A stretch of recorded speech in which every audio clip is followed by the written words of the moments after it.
মানবতাকে ইসলাম অনেক গুরুত্ব দেয়। মানুষের সম্মান মর্যাদা সবচাইতে বেশি। ইসলাম মানুষকে বলে আশরাফুল মাখলুকাত। আল্লাহ তাআলা বলছেন ওয়ালাকাদ কাররামনা বানি আদম, I have dignified the status of the son of Adam. আদমের সব সন্তানদেরকে আমি মর্যাদা দিয়েছি।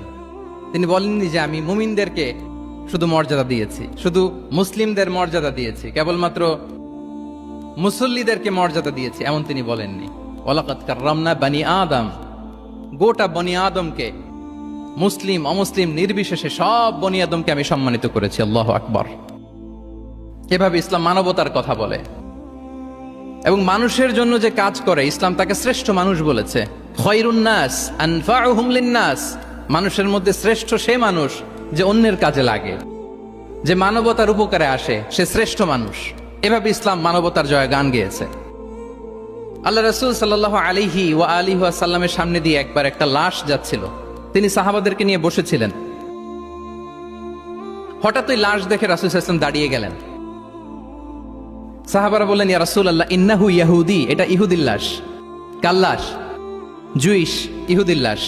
আপনি দাঁড়ালেন যে? রাসূল সাল্লাল্লাহু আলাইহি ওয়াসাল্লাম বললেন, আওয়ালাইসাত নাফসান, সে হোক ইহুদি, সে কি মানুষ নয়? এটা কি একটা প্রাণ নয়? এটা কি একটা আত্মা নয়? আমি তো ইহুদি, খ্রিস্টান, আস্তিক, নাস্তিক সেটা দেখিনি, আমি মানুষ, এ কারণে সম্মান দিয়ে দাঁড়িয়ে গিয়েছি। আল্লাহু আকবার।